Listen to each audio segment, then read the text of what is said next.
তো আল্লাহ তিন ভাবে আমাদের দোয়া কবুল করে।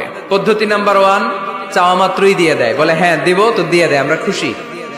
পদ্ধতি নাম্বার 2, আমরা যাই আল্লাহ এটা দাও, আল্লাহ তখনও বলে ইয়েস দেব, কারণ না বলে ফিরিয়ে দিতে আল্লাহ জানেন দেব, তবে সাথে সাথে দেন না, লেটার অন, দেরি করে। কখন দিলে আমার জন্য ভালো, এটা আমার চেয়েও ভালো জানে কে?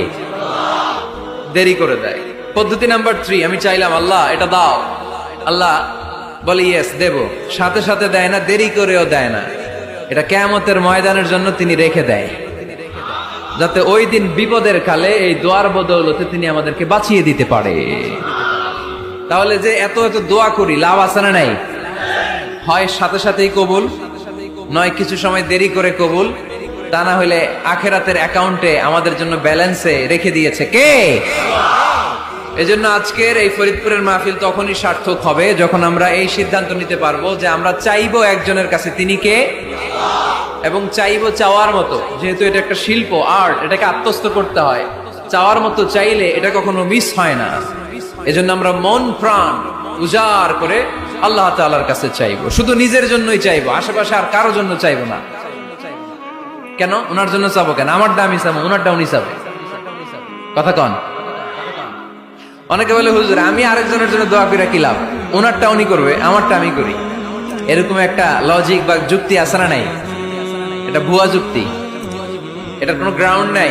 কারণ আমার জন্য দোয়া করলে যেমনি লাভ, আরেকজনের জন্য করলেও লাভ। হাদিসে এসেছে কোন মুসলিম যদি ইয়াদউ লি আখিহিল মুসলিম বিযাহরিল গায়ব, তার কোনো ভাইয়ের জন্য যদি কেউ দোয়া করে, ওই দোয়াটা আগে আল্লাহ তার জন্য কবুল করে নেয়। কারণ সে দোয়া যাই করে, পাশ থেকে ফেরেশতারা বলে ওয়ালাকা বিমিসলিন, ওয়ালাকা বিমিসলিন, তোমার জন্য এটা কবুল করুক। যেমন আপনি দোয়া করলেন আল্লাহ আমার এই ভাইটা অসুস্থ, আল্লাহ আমি দোয়া করছি আল্লাহ আপনি তারে সুস্থ করে দেন। ফেরেশতারা বলে আল্লাহ ওয়ালাকা বিমিসলিন, যিনি দোয়া করছে তার যদি কোনো রোগ বালাই থাকে আগে তারে সুস্থ করে দেন। আমি দোয়া করলাম আল্লাহ আমার এই ভাইটা হজে যেতে পারে না, আল্লাহ তুমি তারে হজে যাওয়ার তৌফিক দান করো। ফেরেশতারা বলে ওয়ালাকা বিমিসলিন, মানে আল্লাহ যিনি দোয়া করতেছে আগে তার হজের ফ্লাইটটা কবুল করো। লাভ আছে না নাই? এজন্য নিজের জন্য দোয়া করলেও লাভ, পরের জন্য দোয়া করলেও লাভ। কোন সময়ে কি দোয়া করবেন কোরআনে আছে না নাই? আল্লাহর নবীরা এগুলো আমাদেরকে সব শিখিয়ে গিয়েছে। সাইয়েদনা আদম আলাইহিস সালাম ভুল করে গন্ধম খেয়ে ফেললেন, আল্লাহর কাছে কাঁদতে শুরু করলেন, শত শত বছর চোখের পানি ছেড়ে উনি কাঁদলেন। আর একটা দোয়া আমাদের জন্য রেখে গেলেন যে আমরাও আদম জাত